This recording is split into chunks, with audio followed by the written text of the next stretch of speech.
알고 있으면 유용한 법률 정보가 가득합니다. 법대로 합시다. 더 로이어. 오늘도 일상 속에서 겪을 수 있는 다양한 법적 분쟁들 살펴보고요. 속이 시원해지는 명쾌한 해결책도 알아보도록 하겠습니다.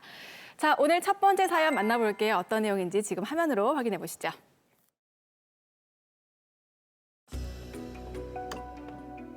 김 사장님, 어쩐 일입니까? 이 사장님, 부품대금 1억 언제 줄 겁니까? 대금 안 들어온 지 벌써 7개월이 넘었습니다. 예? 그럴 리가 없는데.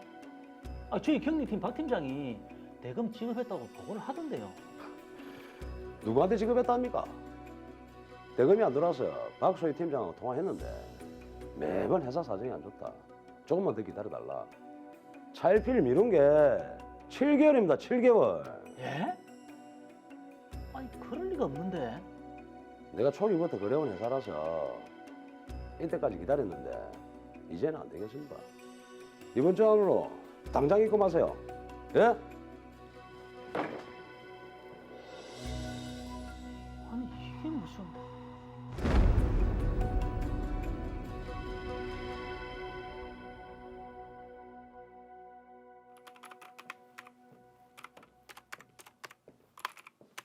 박 팀장, 내년 상반기에 중국 쪽에 물품 거래될 거 자금 집행 좀 해주세요.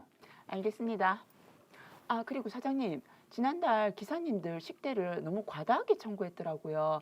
그래서 이번 달에 그 금액 제하고 영수증 올리라고 했습니다. 에이, 식대까지 너무 빡빡하게 잡아내는 거 아닙니까? 사장님, 그건 아니죠. 작은 돈부터 세다 보면 점점 커질 수 있습니다.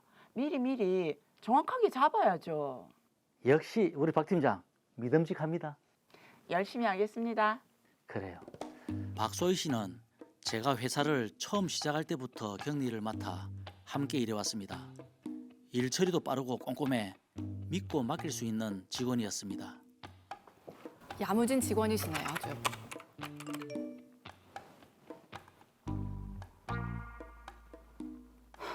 미치겠네. 카드값도 벌써 3개월째 밀리고 이러다가 카드 정지당하겠는데. 샷땡 한정판 이번에는 꼭 사야 되는데.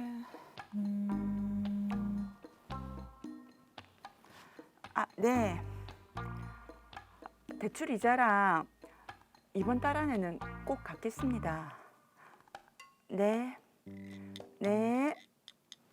아유, 저 한정판만 안 사셔도. 이번에도 대출 이자랑 원금 안 갚으면 집으로 찾아올 것 같은데. 어디서 돈벼락 안 떨어지나. 돈 구할 방법이 없나.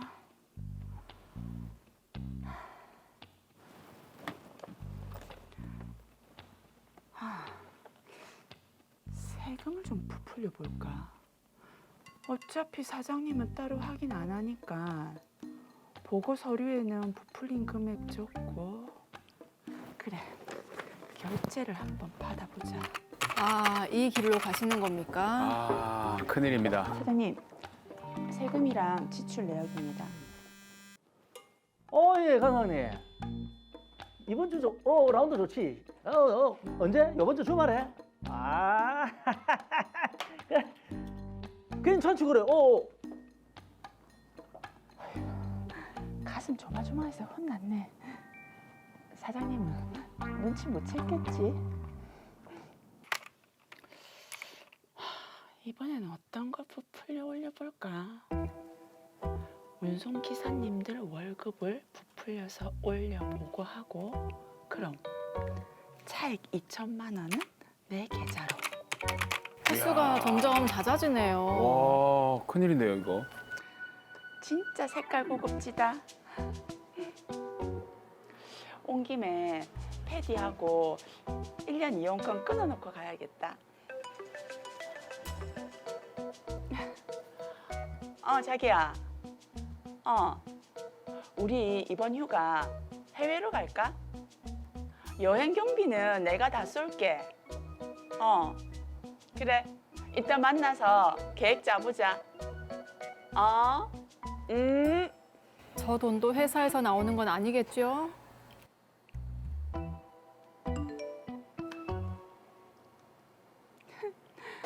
요즘 살만 난다니까. 역시 사람은 머리를 굴려야 해.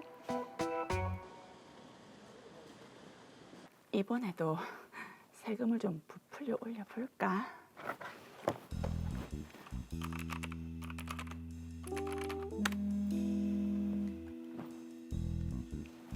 네, 경리팀입니다. 그렇지 김진만입니다. 아직도 대금이 안 들어와서 연락드렸습니다. 네, 김 사장님. 정말 죄송합니다. 저희 회사 사정이 조금 안 좋아서 물품 대금을 지급을 못 해드렸네요. 2달 뒤에 계약건이 들어올 게 있어서 그때 제일 먼저 입금해드리겠습니다. 정말 죄송합니다. 네, 꼭 입금해 주셔야 됩니다. 당연하죠. 초창기부터 거래했던 곳인데 제일 먼저 지급해드리겠습니다. 네, 꼭 부탁드리겠습니다. 네. 이 영감쟁이 되게 땡땡거리네. 김 사장님, 어쩐 일입니까? 이 사장님, 부품 대금 1억 언제 줄 겁니까? 대금 안 들어온 지 벌써 7개월이 넘었습니다. 예? 그럴 리가 없는데. 저희 경리팀 박 팀장이 대금 지급했다고 보고를 하던데요. 누구한테 지급했답니까? 대금이 안 들어와서 박소희 팀장하고 통화했는데 매번 회사 사정이 안 좋다. 조금만 더 기다려달라. 차일피일 미룬 게 7개월입니다. 7개월. 예? 그럴 리가 없는데. 내가 초기부터 그래온 회사라서 이때까지 기다렸는데 이제는 안 되겠습니다. 이번 주 안으로 당장 입금하세요. 예? 이게 무슨...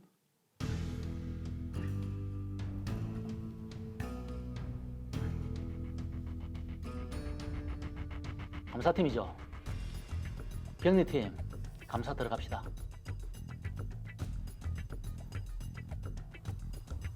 감사 결과 박소희 팀장이 약 8년에 걸쳐 회사 돈을 횡령했습니다.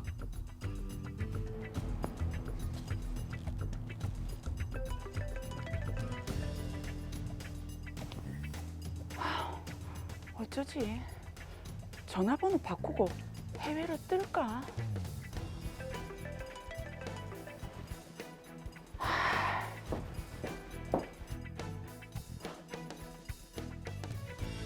500회에 걸쳐 60억이나 빼돌렸네. 내가 박 팀장을 얼마나 믿었는데.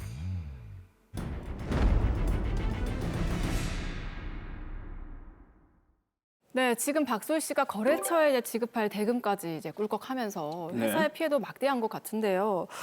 이런 큰 일을 저질러 놓고도 현재 소희 씨는 연락이 좀 두절된 상태입니다. 잠수를 탔어요. 네.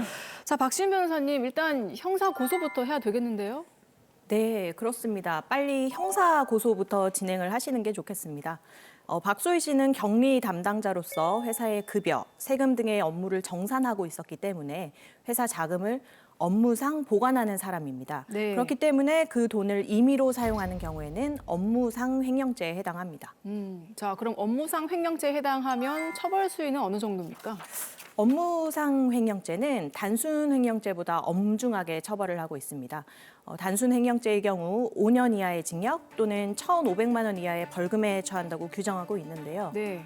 업무상 횡령죄는 10년 이하의 징역 또는 3천만 원 이하의 벌금에 처하도록 하고 있으니 그 상한이 2배 정도로 높게 규정이 되어 있는 거죠. 네. 그리고 드라마 사례에서 박소희 씨는 8년에 걸쳐 60억 원 이상의 회사 자금을 횡령했는데요. 이처럼 그 이득액이 월등히 큰 경우에는 가중처벌을 받을 수 있습니다. 지금 이득액이 월등히 큰 경우에 가중처벌을 받을 수 있다고 했는데 좀 구체적으로 좀 얘기를 해주시죠. 예, 피고인이 범죄를 통해 취득한 이득액이 매우 큰 경우에는 특정경제범죄, 가중처벌 등에 관한 법률을 두어 엄중히 처벌을 하고 있는데요. 네. 많이들 들어보신 특경법이 바로 이 법입니다. 규정을 살펴보면 예. 우리가 잘 알고 있는 사기, 공갈, 횡령, 배임 등의 범죄에서 그 이득액이 5억 원 이상, 50억 원 미만일 때는 3년 이상의 유기징역, 그리고 이득액이 50억 원 이상일 때에는 무기 또는 5년 이상의 징역에 처해질 수 있는데요. 박소희 씨는 지금 60억 원 가량을 횡령했기 때문에 무기 또는 5년 이상의 징역에 처해질 수 있습니다. 네. 사실 박소희 씨의 구체적인 선고형은 과거에 같은 범죄로 처벌받은 전력이 있는지, 범행 수법은 어떠한지, 또 피해액이 회복되었는지, 추가적인 피해는 없는지 등을 종합적으로 고려해서 결정이 되는데요. 네. 그동안 제가 진행했던 사건들을 토대로 살펴보면 통상 횡령액이 1억 원 미만일 경우에는 4개월에서 1년 4개월 정도, 그리고 1억 원 이상 5억 원 미만일 때에는 약 1년에서 3년 정도가 선고되는 것 같습니다. 네. 네, 물론 이것도 피고인이 가지고 있는 개별 양형 자료에 따라 크게 달라지기 때문에 평균치 정도라고 생각을 하시면 되겠습니다. 네.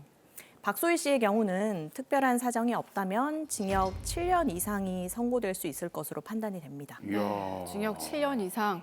잘못된 유혹에 빠진 대가가 이렇게 무섭습니다. 그렇죠? 그렇습니다.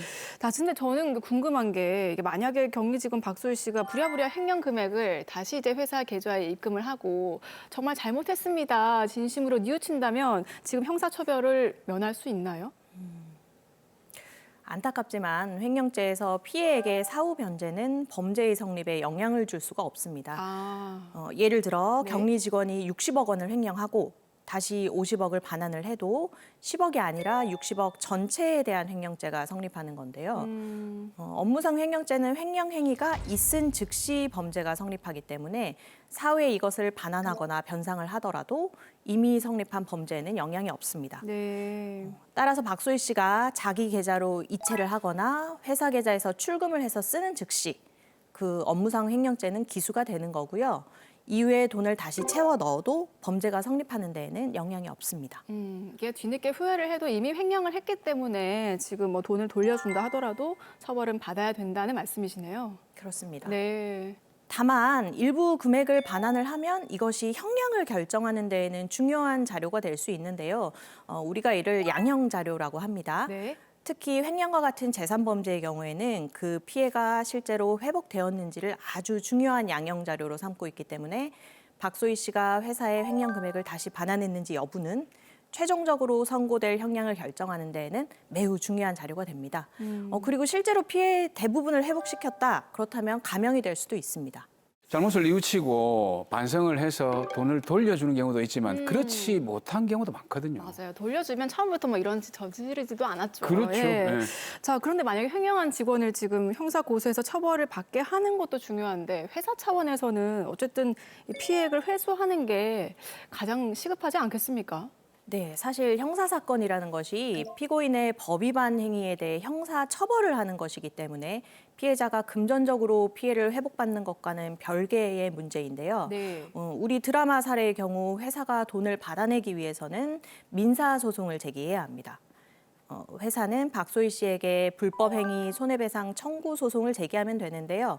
이때 꼭 주의하셔야 될 점이 있습니다. 궁금합니다. 어떤 점을 주의해야 될까요? 이런 손해배상 소송은 언제든 제기할 수 있는 게 아니라 손해를 안 날로부터 3년 또는 불법 행위 시로부터 10년 내에 행사를 하셔야 합니다. 그렇기 때문에 직원의 횡령 행위를 알게 되면 지체 없이 소송을 해서 그 피해액을 회복받을 수 있도록 준비하시는 게 좋겠습니다. 네. 자, 손해를 안 날로부터 3년, 그리고 불법 행위를 한 때로부터 10년 이내에 소송을 제기하셔야 된다는 점 기억해 두시면 좋을 것 같고요. 지금 우리 이성호 사장님도 빨리 형사 고소를 진행하시고 또 손해배상 소송 함께 제기하셔서 피해를 좀 회복을 하셔야 될 것 같은데 네. 실제로도 이런 횡령 사건들이 종종 발생하는 것 같아요. 그렇습니다. 지금 뭐 8년에 걸쳐서 60억인데 네. 횡령액이 어마어마합니다. 그러니까요. 그래서 제가 한번 조사를 한번 해봤습니다. 역대 횡령 사건 베스트 3. 그런 것도 있습니까? 네, 빠밤. 자, 일단 3위부터 말씀을 드릴게요. 3위는 예. A은행의 직원이 600억 원의 금액을 횡령한 사건입니다. 그분 기억이 납니다. 기사 보니까 항소심에서 더 늘어가지고 네. 15년 선고 받으셨다고 하더라고요. 그거는 저는 잘 모르겠습니다. 자, 그리고 2위입니다. 예. 금액이 더 커지는데요. 임플란트 회사의 직원이 무려 2,200억 원의 금액을 횡령한 사건입니다. 와, 이거는 어떻게 하면은 2,200억 원을 횡령을 하죠? 와, 턱이 안 다물어집니다, 지금. 그러니까 너무 좋아하시는 것 같은데 아니. 굉장히 조심하셔야 네, 됩니다. 궁금합니다. 자, 1위는 얼마입니까? 1위는 B은행의 직원이 무려 3천억 원의 금액을 횡령한 사건입니다. 3천억 원. 네. 기침이 납니다. 아니 이게 처음에는 500억 원이라고 알고 있었는데 조사를 해보니까 네네. 이게 3천억 원에 육박하는 횡령액이었다라는 기사를 본 적이 있는 것 같아요. 정말 어마어마한 이런 금액을 빼돌렸다는 게 이거 지금 믿어지지가 않는데요. 사실입니까? 네, 저도 당시에 기사를 보고 정말 놀랐던 기억이 있는데요.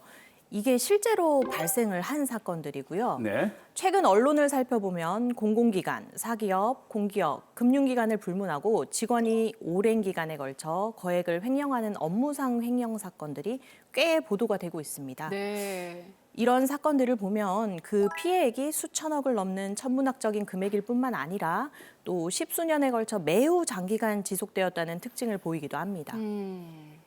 사실 이런 사건들은 범죄 행위를 한 어떤 특정 직원을 문제 삼을 수도 있겠지만 조금 더 구조적으로 접근을 해본다면 회사 자금에 대한 인출 권한을 한 직원이 독점하고 있는 문제, 또 회사의 재무 공시나 회계 감사가 제대로 이루어지지 않는 문제, 그러다 보니 결국 관리 감독할 제3의 눈이 존재하지 않는 시스템의 문제로도 볼 수 있을 것 같습니다. 네. 아니 근데 이게 1년도 아니고 뭐 길게는 10년 동안 이렇게 횡령을 해왔는데 그렇죠. 이거를 어떻게 좀 체크를 못하고 있었는지 사실 좀 의문이 드는 부분이기도 해요. 그렇습니다. 자, 그러면 이게 횡령 수법이라든지 뭐 유형 같은 게 있을까요? 미리 알면은 더 조심할 수 있을 것 같은데요? 예, 가장 흔히 볼 수 있는 유형이 거래처 대금을 송금하지 않거나 또 일부만 송금을 하고 나머지 금액을 횡령하는 경우입니다. 네. 또 직원들 급여나 회사에서 지출하는 비용들을 부풀려 기재해서 결제를 받고 그 차액을 자기 계좌로 입금하는 방식으로 횡령을 하기도 합니다. 이와 유사하게 회사에서 국가나 지자체에 납부할 세금을 부풀려서 보고하고 돈을 인출한 다음 나머지 금액을 가져가서 개인적으로 사용하는 경우도 있습니다. 이야, 정말 지능적인 유형들이 많이 있네요. 예. 근데 이런 유형을 아는 게 중요한 게 아니잖아요. 이런 유형에 대처할 수 있는, 사전에 막을 수 있는 어떤 방법, 이런 건 없을까요? 네, 무엇보다 중요한 게 사전 예방이겠죠. 네네. 일단 회사 대표님들은 자신이 회사 자금 관리에 소홀하시면 안 돼요. 소홀하시면 안 되고 격리 직원 한 명이 회사 자금에 대한 무제한적인 접근 권한을 독점하도록 하는 거, 그거 매우 위험합니다. 네. 또 구체적으로 운영 방식에서 가장 효과적인 방법은 통장 분리인데요. 회사에서 수시로 발생하는 소액의 지출을 위한 통장과 거액의 매출 매입을 담당하는 통장은 분리를 하시는 것이 좋습니다. 또 격리 직원 한 명이 자금에 대해 모든 권한을 독점하는 것을 방지하기 위해서는 자금 관리와 회계 처리 업무에 각각 별도의 인력을 배치하시는 구조를 마련하시는 것이 중요합니다. 그리고 월말, 분기말, 반기말, 연말 회계 처리 내역 꼼꼼하게 점검해 보시고요.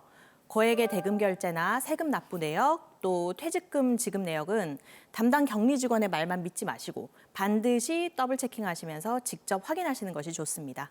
네, 주의를 하셔서 이런 횡령 사건을 좀 사전에 막는 것이 가장 중요할 것 같습니다. 자, 마무리 해보겠습니다. 자, 지금 박소희 씨 때문에 금전적 또 그리고 마음적, 심적 충격이 크시 우리 사장님이시죠. 이성호 씨에게 한 말씀 해주시죠.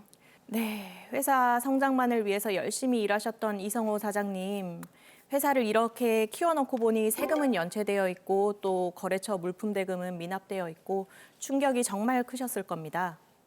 사실 대표로서 처리할 중요 업무가 많다 보니 사무실 안에서 자금을 이체하는 업무에는 신경을 못 쓰셨던 것 같은데요. 이렇게 방심하고 있으면 한순간 위기가 찾아올 수 있습니다. 반드시 회사에서 나가고 들어오는 돈들에 대한 사전 점검 그리고 사후 점검 하셔야 합니다. 안타깝지만 이렇게 이미 횡령 사고가 발생한 경우에는 그 사실을 알게 된 즉시 감사를 통해 피해 규모를 확인하시고 또 박소희 씨를 업무상 횡령죄로 고소하셔야겠습니다. 그리고 또 하나 중요한 것이 있는데요. 회사가 피해액을 회복하기 위해서는 박소희 씨를 상대로 민사상 손해배상 청구 소송 제기하셔야 합니다. 그리고 차후에 이런 횡령 사고 재발을 방지하기 위해서는 통장 분리, 회계 인력 재배치, 감사 강화 등 즉시 실천하셔야 된다는 것 명심하시기 바랍니다.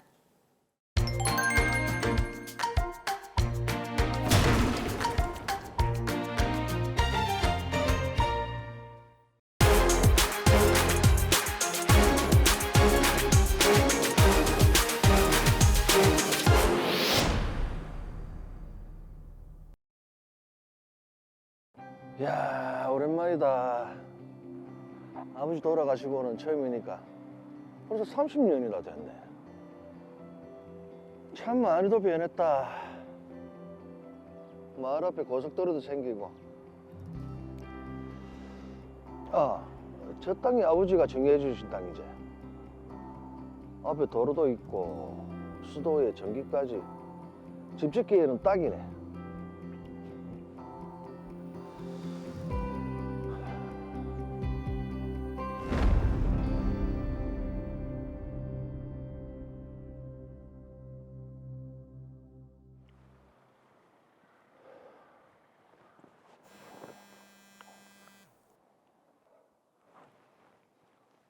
수학 어쩐 일이고? 아버지. 요즘 김서방 사업도 잘 안 되고 힘든데 그 시골에 있는 땅 그거 나한테 미리 상속 좀 해주면 안 돼요? 거긴 안 된다. 내가 나중에 들어가서 살 땅이다. 그럼 그 로이어시에 있는 연립 그거라도 증여 좀 해주세요. 상속은 내가 정리하는 거지. 네가 달라 말라 할 문제가 아니야. 아빠. 내가 바빠서 먼저 끊는다. 자식이라는 게 참.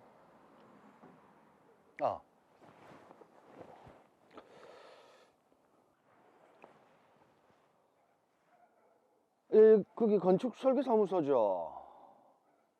예, 제가 시골에 전원주택을 하나 지으려고 하는데요. 네. 그 해당 부지의 토지대장이랑 등기를 떼야 된다고요. 예, 알겠습니다. 예. 이참에 군청에 가서 서류 떼서 가면 되겠네.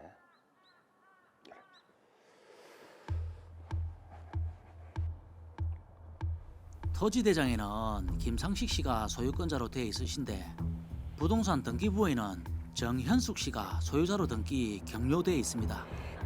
이거 분명히 아버지가 내한테 증여를 하신 땅인데. 정현숙.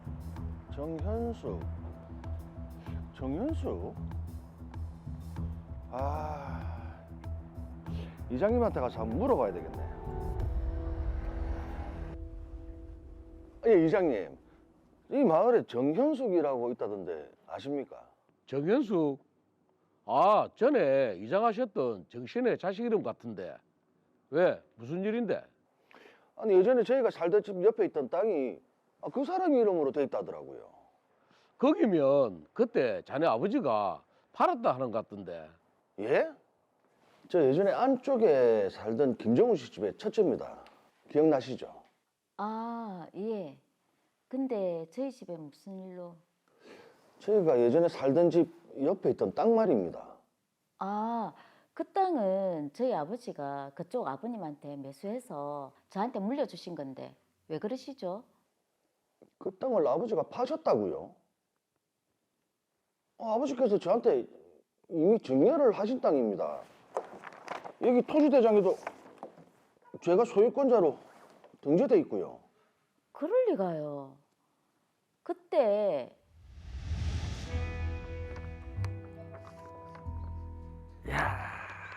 김 씨가 나한테 저 땅을 판다고 했으니까 그 뭐 특별조치법인가 뭔가 해서 세 명한테 보증서를 받아갖고 내야 된다니까 그것만 내면 내 땅이 되는 거지. 어이, 경전하지? 요거 보증서 사인만 하나 해주세요. 보증서? 그게 뭔데? 김 씨가 내한테 땅을 팔았는데 그게 맞다는 증명서가 있어야 그 등기가 된다네요. 그래, 자식들 대학 공부시킨다고 요즘 힘들다더니만.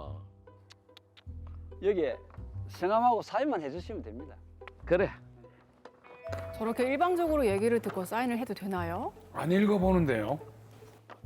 그때 그 땅을 매수하셨고 마을 분들도 이 땅이 저희 아버지 땅이라고 보증을 해주셔서 소유권 보존 등기까지 격려하신 걸로 압니다. 몇 년 전에 돌아가시고 외동딸인 제가 단독 상속 받은 거고요. 그럴 리가 없습니다. 제가 아주 어렸을 때 아버지께서 저한테 증여를 하셨거든요. 부동산 등기부에도 그런 내용은 없었습니다. 저희 아버지 이름으로 돼 있었고 그래서 제가 상속도 받은 거고요. 아, 참 난감하네. 땅에 발이 달린 것도 아니고 대체 왜 이런 일이?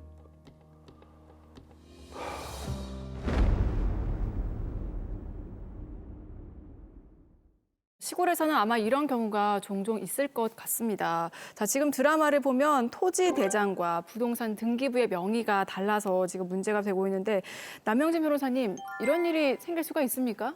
네, 이런 사건이 생각보다 꽤 많이 발생합니다. 오. 과거에는 부동산 거래가 등기 이전을 통한 것이 아니라 흔히 말하는 집문서 또는 땅문서의 교부만으로 많이 이루어져 왔기 때문인데요. 네네네. 그러다 보니까 부동산 등기 제도에 의해서 부동산 권리자 변동이나 실제 권리자 공시가 제대로 이루어지지 않았습니다. 이런 문제는 특히 도시보다는 시골 농어촌 지역에서 많이 발생하는데요. 예. 원래 부동산 거래, 그러니까 매매, 증여, 교환 등의 법률 행위와 관련해서 과연 누구에게 실질적인 소유권이 있는지에 대해서 많은 문제와 분쟁이 발생하여 왔습니다. 그래서 분쟁이 많다면은 반드시 법적인 해결책이 좀 필요할 것 같습니다. 네, 맞습니다.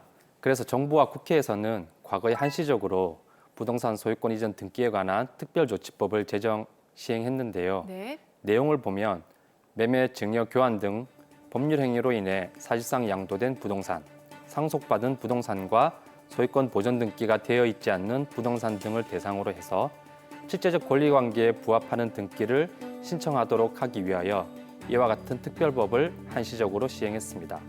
일명 특별조치법이라고 하는 이 법에 의하여 당사자들이 소송에 의하지 않고 등기 신청만으로 부동산 등기부 기재와 실체적 권리관계를 일치시키고자 한 것입니다. 아, 그러면 소송을 취하지 않고 신청만으로 권리를 가질 수 있다라는 요 사실, 요거를 정현숙 씨 아버지 전 이장이 악용을 할 수 있었겠다라는 의심, 요것도 가능하지 않겠습니까? 네, 이 사례 당사자 입장에서는 충분히 그런 의심을 할 수 있을 것으로 보입니다. 네. 매매, 증여, 교환 등의 법률 행위로 인해 사실상 부동산을 양수한 자가 등기 신청을 못한 경우 이 사건 특별조치법에 의하여 양도인의 관여나 협조 없이 보증인 3명을 내세워 이 보증인들로 하여금 자신이 해당 부동산에 관해 매매, 증여, 교환 등의 법률 행위가 있었다는 사실을 확인받음과 함께 이 법에 따라 소유권 보존 등기 신청을 함으로써 해당 부동산에 관해 소유권 보존 등기를 격려받게 된 것으로 볼 수 있기 때문입니다. 자, 그럼 법적으로 볼 때 정현숙 씨 명의로 지금 부동산 등기가 된 것은 합법적인 상황이 된 건데 상식지 입장에서는 굉장히 억울할 것 같거든요. 어떻게 대처를 해야 될까요? 네, 드라마 사례처럼 특별조치법에 의해 부동산에 관해 소유권 보존 등기를 격려받게 되면 등기 추정력에 의해서 이 등기는 실체적 권리관계에 부합하는 등기로 추정이 됩니다. 네. 때문에 이 사건 토지에 관한 정현숙 씨 명의의 소유권 이전 등기는 적법한 등기로 추정이 되고 이에 따라 정현숙 씨는 해당 토지에 관한 소유권을 적법하게 행사할 수 있게 됩니다. 이에 김상식 씨는 이 사건 토지에 대하여 특별조치법에 의한 소유권 보존 등기와 이전 등기의 등기 추정력을 번복해야, 그러니까 등기 추정력을 깨고 자신이 상속인으로서 이 사건 토지에 대한 소유권이 있음을 밝혀야 하겠습니다. 자, 등기 추정력을 깨야 된다. 자, 그러면 어떻게 하면은 등기 추정력을 번복할 수 있습니까? 네, 이 사건 등기 추정력을 번복하기 위해서는 특별조치법에 의한 소유권 보존 등기를 할 때 사용된 보증서가 허위 또는 위조된 것이라거나 그 밖의 사유로 적법하게 등기된 것이 아니라는 점을 입증해야 합니다. 네. 여기서 말하는 허위의 보증서라고 하는 것은 권리변동의 원인에 관한 실체적 기록 내용이 진실에 부합하지 않는 보증서임을 의미합니다. 그러니까 보증서에 기재된 부동산의 매매, 증여, 교환 등의 법률 행위가 존재하지 않았거나 해당 내용이 진실이 아님을 입증하여야 하는 것입니다. 네. 근데 또 봤더니 반대로 실제로 이 정현숙 씨 아버지와 김상식 씨 아버지 사이에 매매라는 행위가 있었을 수도 있다. 이렇게 볼 수도 있지 않겠습니까? 그럴 수도 있죠. 네, 맞습니다. 사례의 김상식 씨 입장에서는 해당 등기 관계의 권리 변동에 대해 허위가 있다고 의심할 수 있겠지만 사실 이 사건 특별조치법의 그 목적과 취지에 비추어 볼 때 실제로 많은 사람들이 특별조치법에 의하여 실체적 권리관계에 부합하는 등기 신청을 하고 진실에 부합하는 실체적 권리관계를 공적으로 확인받아 왔습니다. 네. 사례에서처럼 정현숙 씨의 아버지가 2007년경에 특별조치법에 의하여 신청한 이 사건 보전 등기도 실제로는 정현숙 씨 아버지와 김상식 씨 아버지 사이에 매매에 의한 실체적 권리관계에 부합하는 등기일 수도 있습니다. 네. 그렇죠. 따라서 김상식 씨는 의심만 그칠 것이 아니라 보증서 내용을 확인하고 사망한 정현숙 씨 아버지가 1990년경 김상식 씨 아버지로부터 이 사건 토지를 매수했다는 사실이 실제로 존재하는지 여부를 확인해야 할 것입니다. 자, 그러게요. 실제로 뭐 토지를 매수했다면은 금전 거래가 오고 간 내역이 있다거나 아니면 또 시골이잖아요. 매수 이후에 뭐 실제로 그 땅을 경작했다거나 하는 이런 정황들이 있을 것 같은데요. 그렇죠. 네. 이 사건 토지에 관한 매매 당사자들이 모두 이미 사망하여 매매 내용에 관한 구체적인 내용을 확인하는 것은 쉽지는 않겠지만 말씀드린 대로 매매 대금의 액수와 그 지급 경위, 매수 이후에 해당 토지에 관한 권리 및 사용 수익의 당사자가 누구인지 등을 확인하여야 할 것입니다. 네. 대부분 이런 문제들은 사실 해당 토지가 있는 마을의 주민들이 제일 잘 알 것으로 보여집니다. 그런데 이 드라마를 보면 보증서를 작성해 준 그 인물들이 그 당시 마을 이장이었던 이 정현숙 씨 아버지의 말만 믿고 그러니까 매매가 됐다고 얘기하는 그 말만 믿고 보증서를 써준 것 같다 이런 생각이 들거든요. 역시 사무장님 예리하시네요. 네, 오늘 처음 오셨는데 제가 원래 계속 예리했습니다. 네. 제가 이 사건을 조금 더 파악해 보니까 당시의 보증인들은 권리 변동 관계를 제대로 알지 못한 채 아무런 확인도 없이 정현숙 씨 아버지의 말만 믿고 보증서를 작성해 준 것으로 좀 드러났습니다. 드라마 속 박경신 씨도 그런 내용으로 진술을 하셨고요. 그리고 정현숙 씨 아버지와 김상숙 씨 아버지 사이에 매매 관계를 입증할 만한 기타 다른 자료들이 전혀 없는 상황인 것으로 보여집니다. 자, 그러면 당시의 보증서가 제대로 된 보증이 아니다. 이렇게 주장을 해볼 수 있겠네요. 맞습니다. 이와 같은 내용이라면 특별조치법에 의한 이 사건 보전 등기의 기초가 된 보증서의 기재 내용이 진실이 아님을 의심할 만큼 증명된 것으로 볼 수 있어서 해당 등기의 추정력이 깨어질 수 있다고 주장이 가능하겠습니다. 자, 그러면요, 변호사님. 지금 소송만 하면 김상식 씨는 자신의 땅을 되찾아올 수 있을까요? 김상식 씨가 아버지로부터 상속받은 이 사건 토지의 소유권을 주장하기 위해서는 현재 등기 명의인인 정현숙 씨를 상대로 정현숙 씨 아버지 명의의 소유권 보존 등기와 정현숙 씨 명의의 소유권 이전 등기에 관한 말소 등기 청구 소송을 하셔야 합니다. 그리고 해당 소송 절차에서 특별조치법상의 보증서의 작성 내용이 사실과 다르거나 이 보증인들이 권리 변동 관계를 제대로 알지 못한 채 아무런 확인도 없이 정현숙 씨 아버지 말만 믿고 보증서를 작성했다는 사실을 주장 입증한다면 이 특별조치법에 의한 소유권 보전 등기와 이로 인한 이전 등기의 등기 추정력이 번복되어 김상식 씨는 각 등기에 관한 말소 청구를 인정받을 수 있을 것입니다. 그런데 말입니다. 법대 오라버니 나오시나요? 제가 법대 오라버니 시절에 예. 이런 얘기를 들었습니다. 어떤 소유권 이전 등기 말소 소송은 시효가 있는 걸로 알고 있는데 맞습니까? 네, 맞습니다. 권리 주장에서 가장 중요한 부분이 말씀하신 시효, 즉 소멸시효 부분인데요. 이 사건과 같은 소유권 이전 등기 말소 청구권은 소멸시효의 대상이 될 수도 있고 대상이 아닐 수도 있습니다. 될 수도 있고 아닐 수도 있다. 좀 애매한데요. 이게 구별할 수 있는 정확한 기준 뭐 있습니까? 네, 그 구별 기준은 바로 해당 소유권 이전 등기 말소 청구권의 원인에 있습니다. 네. 지금 이 자리에서 모든 경우를 말씀드리기는 어렵고요. 먼저 소유권에 기한 물권적 청구권에 기초한 소유권 이전 등기 말소 청구권은 소멸시효 대상이 되지 않습니다. 하지만 법률행위에 의한 채권적 권리로서의 소유권 이전 등기 말소 청구권을 행사할 경우 일반적으로 10년의 소멸시효 대상이 될 수 있습니다. 본 사례에서 김상식 씨의 부친이 이 사건 토지에 관한 소유권이 있었고 김상식 씨가 상속인으로서 인정받는 것에 아무런 문제가 없다면 해당 소유권 이전 등기 말소 청구권은 상속을 원인으로 한 소유권에 기한 물권적 청구권으로서 소멸시효의 대상이 되지 않는다고 볼 수 있을 것입니다. 야, 지금 이제 물권적 권리에 기한 청구권, 채권적 권리에 기한 청구권 이런 거 모르셔도 됩니다. 지금 현재 중요한 거는 소멸시효의 대상이 되지 않는다는 겁니다. 그럼 지금 이제 소송을 통해서 충분히 토지 소유권을 가져올 수 있는 겁니다, 그죠? 네. 자, 이 사건 마무리해 보겠습니다. 지금도 토지 분쟁으로 고민하는 분들 많으실 텐데 그분들께도 또 한 말씀 해주시죠. 토지 분쟁에 있어서 가장 중요한 것은 우선 당사자의 지위를 확인하는 것이 중요한데요. 이를 위해서는 토지의 권리관계와 관련된 서류들을 확인하셔야 됩니다. 특히 토지와 관련된 법률행위를 함에 있어서는 사전에 반드시 등기사항 전부증명서, 토지 대장, 지적도와 토지 이용 계획을 확인하시어 사전에 분쟁의 요소를 차단하는 것이 가장 필요할 것으로 생각됩니다.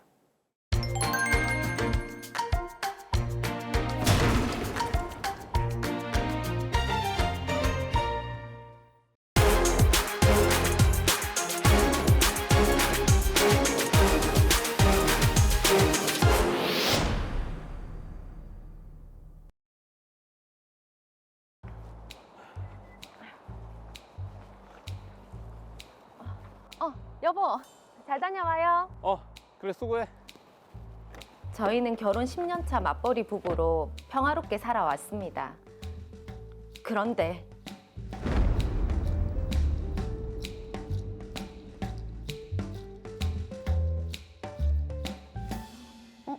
여보, 주말인데 오늘 또 출근이가. 밥 먹고 살려면 주말에도 출근해야지. 나도 하기 싫다. 요즘 그 주말 출근이 너무 잦은 거 아이가? 아니 툭하면 야근까지 하고. 지원이가 자기 얼굴 까먹겠다고 난리다. 나도 주말에 일하기 싫거든. 주말 출근에 야근까지. 오늘 조금 일찍 들어오도록 한번 노력해볼게. 맞다. 여보. 오늘 차 쓰지 말이. 지원이 오늘 캠프 간다 해서 내 태워줘야 된다. 당신 차는? 내 차 엔진 소리가 영 이상해서 어제 점검 맡겼다. 택시 타고 가야 되겠네. 알겠다. 자, 키. 잘 다녀와요. 응. 지원아, 잘 갔다 온나? 이 양반은 차 청소 좀 하랬더만. 아유, 이게 뭐고 완전 엉망이네. 이게 뭐고? 이거 여자 지갑 아니가? 아니 내 말고 다른 여자를 여기 태웠단 말이가. 아이씨, 이 양반이 진짜. 혹시 둘이 무슨 사이 아이가? 와, 이게 또 의심이 시작됩니다. 맞아요. 자기야, 귀걸이 선물 너무 고마워. 우리 만난 지 1년 기념 선물.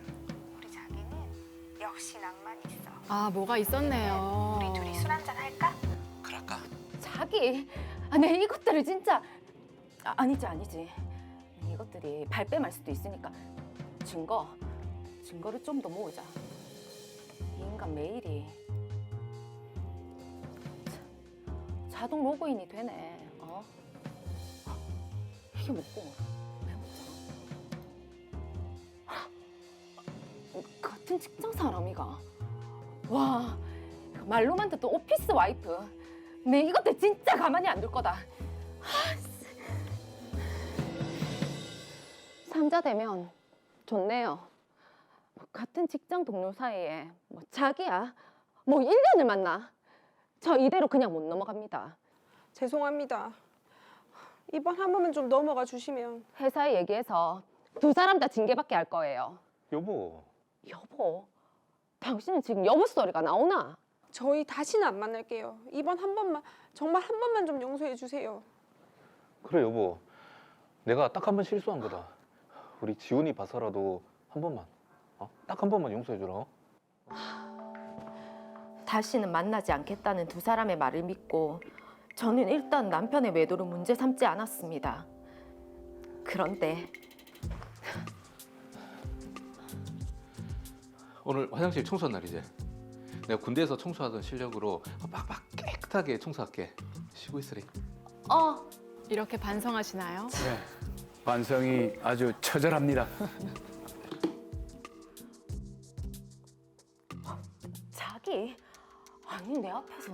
다시는 안 만나겠다고 하더만 아직도 지가 내를 물로 본 거지. 진짜 내가 가만히 안 둘 거다. 이게 뭐지?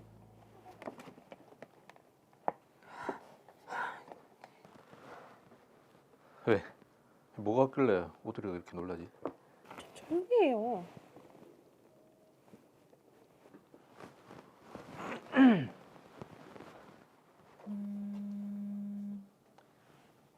네, 영업팀 오주영입니다. 내가 보낸 선물은 잘 받았고 누구? 다시는 안 만난다 하더만 아직도 연락을 주고받고 있던데 저 이대로 못 넘어가요.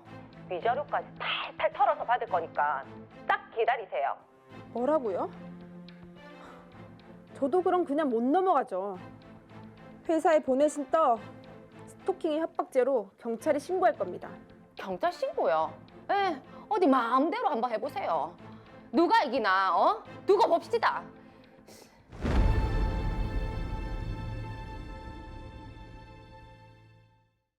네, 전여진 씨와 오주영 씨 두 사람이 법적 공방을 예고한 그런 상황입니다. 일단 여진 씨는 먼저 위자료를 받겠다라고 했는데 문재인 변호사님, 이 상간자 소송을 진행을 해야 되겠죠? 예. 아시다시피 간통죄는 2015년 헌법재판소 위헌 결정에 따라서 폐지된 상태입니다. 성적 자기결정권, 사회생활의 비밀, 자유를 침해한다는 것이 그 이유였고요. 사견으로는 그 결정에 찬동한 입장은 아닙니다만 네. 현 상황에서는 전여진 씨는 형사고소가 아닌 소송을 통해 자신의 정신적인 고통에 대한 위자료를 받으실 수 있는데요. 일반적인 소송 형태를 보자면 배우자에 대한 이혼 소송을 하면서 배우자와 상간자를 공동 피고로 삼는 방법과 혼인은 유지하면서 상간자만 피고로 소송을 하는 법, 이 두 가지입니다. 전자의 경우에는 가정법원에 관할이 되고 후자의 경우에는 일반 민사법원에 관할이 됩니다. 사례의 전여진 씨는 후자 쪽으로 일단 우선적으로 고려하실 걸로 보이네요. 네. 자, 그러게요. 이혼 소송을 하느냐 마느냐에 따라서 관할 법원도 지금 달라지는데, 자, 우선 여진 씨는 상간자 소송을 하겠다고 했기 때문에 이 부분을 먼저 살펴보겠습니다. 상간자 소송이 성립을 하려면 어떤 조건들이 이제 갖춰져야 되죠? 네. 우리가 편의상 상간자 소송이라고 부르는 것은 이제 일반 불법행위 소송의 한 분야를 그렇게 부르는 것뿐입니다. 네. 그렇다면 일반 불법행위에서 기본적으로 갖추어야 할 권리행사 기간, 앞에서 나왔던 소멸시효 같은 것들을 준수를 해야 하고요. 네. 손해를 안 날로부터 3년, 불법행위 있은 날로부터 10년, 모든 권리는 수명이 있거든요. 네. 밥값은 1년, 약값은 3년. 저희 변호사 보수도 3년입니다. 예. 이 기간이 이미 지난 경우라면 법원에서는 이제 내용이 맞냐 안 맞냐 이것을 들여다보는 단계로 나가지 않기 때문에 기간을 먼저 확인을 하셔야 되고요. 그 다음으로 상간자 소송 특유의 2개의 고개를 넘어가셔야 최종적으로 승소하실 수 있습니다. 야, 최종적으로 2개의 고개. 고개 어떤 고개인지 굉장히 궁금합니다. 좀 얘기해 주시죠. 예. 첫 번째 고개는 부정행위라는 행위 자체의 존재를 입증을 해야 하고, 두 번째로는 이제 상간 상대방이 법률상 배우자 있는 자, 그러니까 기혼자였다는 것을 알았거나 알 수 있었어야 한다는 겁니다. 네. 상담 오시는 분들 보면 이제 하도 언론에 많이 얘기가 되다 보니까 첫 번째 고개를 넘어가기 위한 준비는 잘들 해오십니다. 그렇죠. 숙박업소 출입 사진, 영상, 서로 주고받은 알몸 사진, 여행을 갔다거나 이런 자료들은 잘 구비해서 오시는데 여기만 너무 몰두를 하신 탓에 두 번째 고개를 넘어갈 준비가 미흡한 경우가 많습니다. 이제 두 번째 고개가 기혼자임을 알았거나 알 수 있었던 증거인데 이거를 준비를 잘 안 해오시나 보네요. 예, 이제 상간자들이 소송을 당했을 때 주된 항변이 4가지 정도 됩니다. 아주 전형적인데요. 네. 첫 번째로는 몇 번 만난 게 전부고 부정행위라고 할 만한 건 없었다. 두 번째, 기혼자인 걸 몰랐다. 세 번째, 내가 아니라도 이 부부가 원래 파탄 상태였기 때문에 내가 원인 제공을 한 게 없다. 또 네 번째로는 본인은 가만히 있었는데 상대방의 배우자가 너무 적극적으로 들이대서 일이 이렇게 된 거다. 이런 항변들을 하거든요. 이 4가지에서 벗어나지를 않습니다. 네, 뭐 네 번째 얘기는 뭐 솔직히 하나마나 한 소리고요. 1번, 3번은 또 법원에서 까다롭게 보시기 때문에 저희가 현실적으로 소송 수행하는데 어려움은 별로 없습니다. 네. 문제는 2번입니다. 기혼자인 걸 알았거나 알 수 있었느냐. 이게 사람 머릿속의 생각의 문제다 보니까 두 번째 고개를 넘어가기 위한 증거 준비가 관건이 됩니다. 자, 그럼 지금 이 드라마 사례는 어떻습니까? 예, 지금 사례는 같은 회사의 남녀이기도 하고요. 또 법원에서는 같은 회사에 근무하는 경우라면 알았거나 알 수 있었다는 부분을 좀 상대적으로 유연하게 인정을 해주시거든요. 네. 그리고 이미 삼자 대면을 통해서 불법 행위자들이 자인을 한 사실이 있기 때문에 전여진 씨는 소송을 통해서 승소하시는 데는 별다른 어려움이 없을 것으로 생각됩니다. 그래도 혹시 모르니까 또 다른 증거 어떤 거를 좀 제시를 하면 좋을까요? 법원에 이제 많이 제출되는 증거들을 보면 자동차 블랙박스 영상, 음성 이런 것들이 가장 많고요. 네. SNS 메시지나 문자 메시지가 뒤를 잇습니다. 네. 이제 증거의 종류보다는 안에 포함된 내용이 중요한데요. 말씀드린 두 개의 고개를 넘어갈 정도, 판사가 보기에 그렇겠구나라고 이제 인정이 된 정도가 돼야 됩니다. 특히 법률상 배우자임을 알았거나 알 수 있었지 않느냐 이런 부분은 뭐 주고받은 메시지에서 와이프랑 애들 어디 갔다. 뭐 장인어른이랑 뭐 했다 뭐 이런 메시지가 있거나 뭐 SNS 같은데 이제 프로필 사진에 가족 사진이 있다거나 이러면 뭐 틀림없다고 봐야죠. 자, 그리고 지금 오주영 씨랑 남편이 처음 외도 사실을 들켰을 때 다시는 만나지 않겠다라고 했잖아요. 이런 부분을 좀 각서로 받아뒀으면 이게 증거로 활용할 수 있나요? 예, 좋은 증거가 됩니다.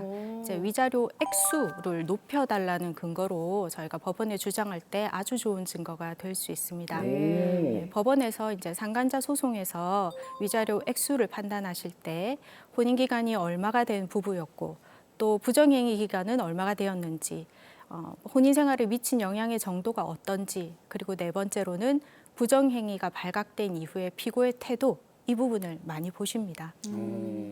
자, 그런데 이 위자료도 좀 많이 이게 짜더라고요. 네, 이게 얼마나 어떤 기준으로 책정이 됩니까?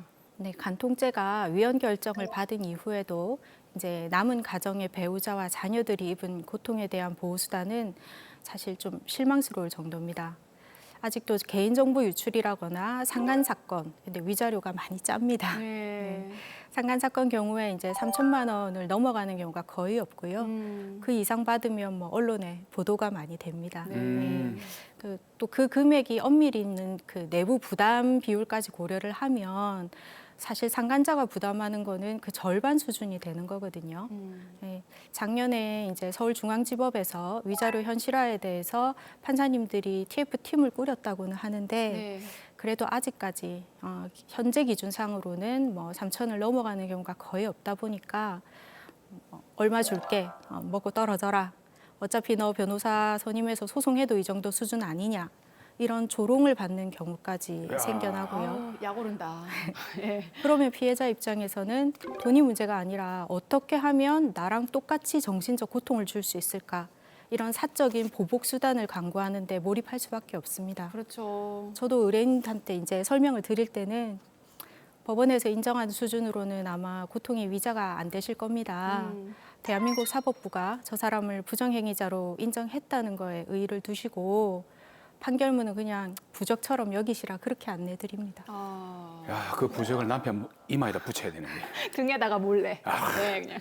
사실 이게 법이라는 게 공적인 보복인데 보복이 성에 차지 않을 때는 사적인 보복이 따르거든요. 말씀하신 대로. 네. 그래서 보복의 수준을 좀 높이기 위해서 이게 회사에서 이루어진 일이잖아요. 회사의 명예를 실추했다는 이유로 회사 내에 어떤 징계가 가능하지 않을까요? 가능은 합니다. 취업 규칙에 이제 그런 것이 포함되어 있다면 가능은 하겠지만 현실적으로 사기업의 경우에 징계 사례는 거의 없습니다. 오히려 쉬쉬하는 경우가 더 많고요. 현실적으로는 근무 장소 변경이라든지 부서 이동선에서 그치는 경우가 많고 가끔 뭐 조용히 불러서 권고사직을 권유하기도 합니다. 다만 이제 공무원인 경우에는 성실의 의무, 품위 유지 의무가 있기 때문에 이런 의무들을 위반했다는 이유로 징계가 가능하고 실제로 이제 견책 이상의 징계 처분이 많이 나오는 편입니다. 네. 자, 그런데요. 지금 불륜녀 오주영 씨도 전여진 씨가 이제 불륜 기념 떡을 보낸 것 때문에 그렇죠. 상당히 화가 나 있는 상태인데 뭐 스토킹 혐의 협박죄로 고소를 하겠다. 이게 성립이 될까요? 스토킹 범죄의 주요 지표 중에 하나가 이제 그 행위가 지속되거나 반복됐는지 여부인데요. 상대방이 또 불안감, 공포심을 느껴야 하는 것도 요건이 됩니다. 네. 법원에서는 이 정도를 판단함에 있어서는 그냥 판단하시는 게 아니라 어쩌다 그 행위에 이르게 됐는지 그 경위, 어떤 방법을 통해서 했는지 행위 태양, 상대방의 언동, 주변의 상황, 행위 전후에 어떤 일이 있었는지 이런 걸 다 종합해서 이제 판단을 하게 됩니다. 전여진 씨가 떡을 보낸 이 행위 하나만으로 스토킹 범죄나 협박이 되기는 어려워 보입니다. 근데 다만 대법원은 경미한 수준의 개별 행위라도 누적되고 또 반복이 되는 경우에는 이걸 포괄해서 일련의 스토킹 행위로 볼 수 있다는 입장이기 때문에 전여진 씨가 이런 행위를 반복하시는 것은 위험할 수 있습니다. 자, 그러면 명예훼손죄는 성립이 될까요? 어떻습니까? 명예훼손죄는 공연성을 성립 요건으로 합니다. 이제 공연히, 공공연하게 이런 의미입니다. 사례의 경우 수신인을 특정해서 밀봉이 되지 않은 상태로 떡을 보냈기 때문에 그 스티커 메시지가 공공연하게 드러났다라고 볼 수도 있을 것 같은데요. 다만 세세한 상황에 대해서는 논란이 좀 있을 수 있을 것 같습니다. 다만 인터넷 카페나 이제 직장 홈페이지에 게시물을 올리는 경우에는 대부분 공연성이 인정되고 있고 상간자가 누구인지 특정 가능한 상태가 되면 명예훼손죄가 성립됩니다. 야, 지금 일단 돌아가는 분위기로 봐서는 상간녀인 오주영 씨가 전여진 씨를 상대로 해서 뭐 스토킹이 됐든 협박이 됐든 어떤 형태로든지 고소를 할 것 같은데 실제로 이렇게 상간녀인 사람이 적반하장으로 소송을 하는 경우가 많습니까? 놀랍게도 아주 많습니다. 놀랍다. 속에 천불이 나서 달려오시는데요. 많습니다. 예. 상간자 쪽에서 이제 문제 삼는 범죄 유형은 앞에서 본 이제 스토킹이나 협박도 있고 대부분은 이제 휴대폰 패턴을 풀어서 본 거 아니냐, 비밀 침해죄로 고소를 하고요. 주로 이제 소형 녹음기라든지 이런 걸 이용해서 공개되지 않은 타인 간의 대화를 불법으로 도청한 것이 아니냐.